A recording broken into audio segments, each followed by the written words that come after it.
how can you rent out your property without a real estate agent?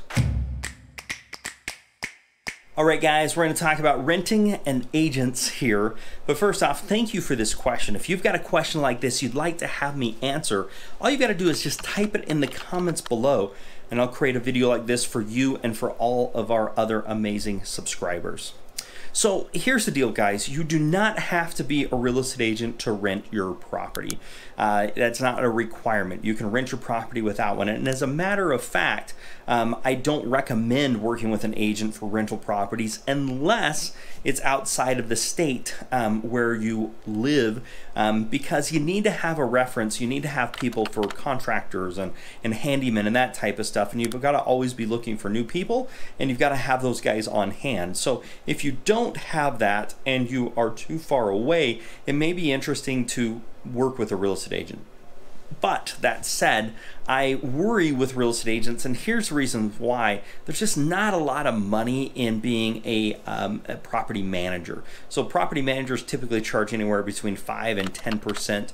If you're not talking about VRBO or vacation nightly rentals, they're usually somewhere between 5 and 10%, maybe 12% of whatever the rents are. So if the rent's $1,000, they're going to get $100, let's say.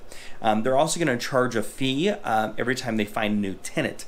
And this is one of the things I really don't like, is they usually have a lease-up fee. So they'll make usually equal to 1 month's deposit or 1 month's rent, so $1,000 if they find a new tenant. And so one of the things I don't like is they make $1,000 to find a new tenant, and they're going to make $1,200 to deal with that tenant over the next year, which kind of means they're incentivized every year to get a new tenant because they double their profit margin. Now, I'm not saying that this is because people are dirty. Some are, but for the most part, I think the system's just broken, and it's not a great way to go about things if you have access to the property and it's near you. This is not to knock on agents. I'm an agent myself. My wife's a real estate broker. It's more just, it is what it is. That's just part of the situation you've got to deal with and be very, very aware of. Okay, so the next thing we've got to talk about here is how do you deal with that? Well, first thing is I think you've got to set up the system in a way that you're thinking long term.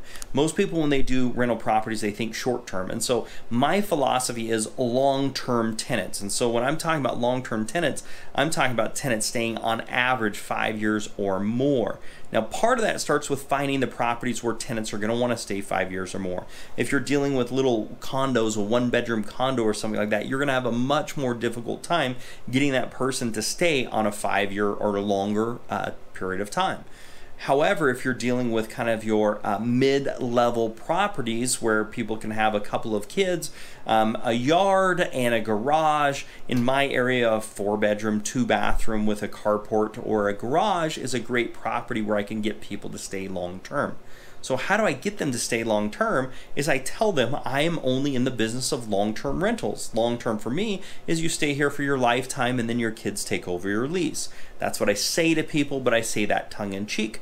Most of my tenants, on average, I'm staying 5 years, and I tell them that my average tenant stays 5 years, and that's what I'm looking for. Here's the secret. Just like I talked about with rental, with using an agent, turnover is what costs you more than anything.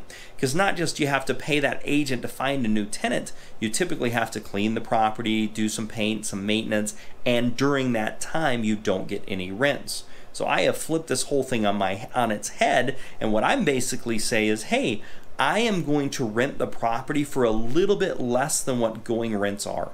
Meaning, if the property is going to rent for $1,000 on the market, I'm going to rent my property around $900 to $950 a month. I am going to advertise that as a long-term rental, meaning I want somebody here for a long term. It's going to do two things for me. Number one, it's going to set the right expectation with somebody on a long term. Secondly, I am going to get flooded with people that are interested in the property because it's the nicest house for much cheaper than anything nicer than that. But I am going to be able to do a few things. Number one, I'm going to be very picky about the type of tenant I rent to. So on my rental application, I ask them, do you have a toolbox? Do you have a lawnmower? Can you fix if the flap's not working on the toilet? Do you know how to lift the lid off and make sure it's not stuck? Like simple things. You see, if you can't do those simple things, I don't want to have you. And since I am renting for less money in the nicest property, I can be picky because lots of people actually want to rent from me because I'm the best condition at much lower price than anything else you can find. That allows me to hire the right tenant. I look at it as a job interview, and I look at it and saying, who am I going to give the keys to the kingdom to? I'm giving them something worth $500,000. The keys to that, I want to make sure that they are willing and able to take care of that property. So then we have that conversation. Then I'm able to go through and figure out who's the best person to hire for this job. I want to make sure they know how to fix some things. I want to make sure they have a toolbox, take care of the property, and most importantly, I want to make sure they don't think they're renting from a Marriott. I don't want them to just pick up the phone and say, fix this, fix everything else. So one of the things that I do, because they get such a great discount, is I give them a fee if they need to get something fixed, just like a deductible. When you go to the doctor's office, if you've got insurance, they say, hey, pay your $20 copay. And I do the same thing. So if they want to have a repair done, I want them to take care of it if they're able to. If they're not, there's a $50 copay where we then send somebody out to the property. And it's one of my approved vendors. They call the vendor directly. That vendor goes to the property, collects the $50, bills me for the rest. But while he's there, he takes some pictures of the property as much as he possibly can and gives me some feedback about how the tenants are doing, so I don't have to go do inspections or drive in the property. You see, if you get the right tenant in the beginning, it solves all of your problems. Then the other thing is I don't have to deal with tenant turnover. So every year I'm not dealing with having the make the payments without having anybody in there, carpet, paint, do all that type of stuff. I'm not having to deal with that.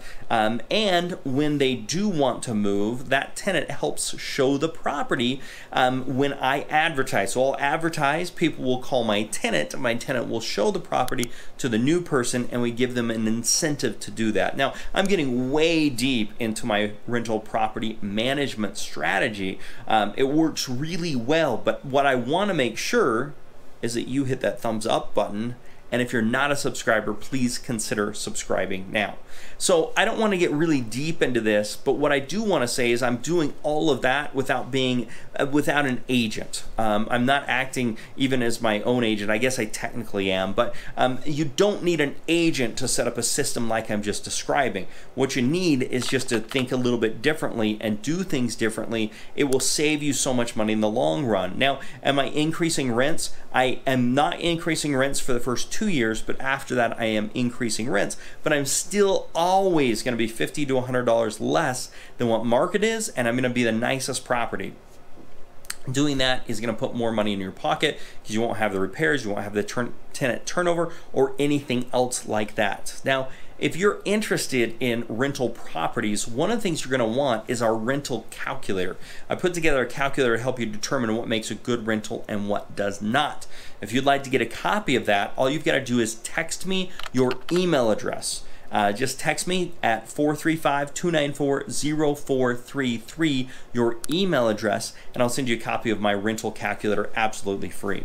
I've also put a video together how to rehab a house for rental, things you need to be aware of. I will put that on the screen so you can check that one out, as well as a blog post of the difference between long-term versus short-term rentals. I'll put that in the description below so you can check that one out if you're interested in short-term rentals as well. Otherwise, don't forget to subscribe and make it a very profitable day. Bye for now.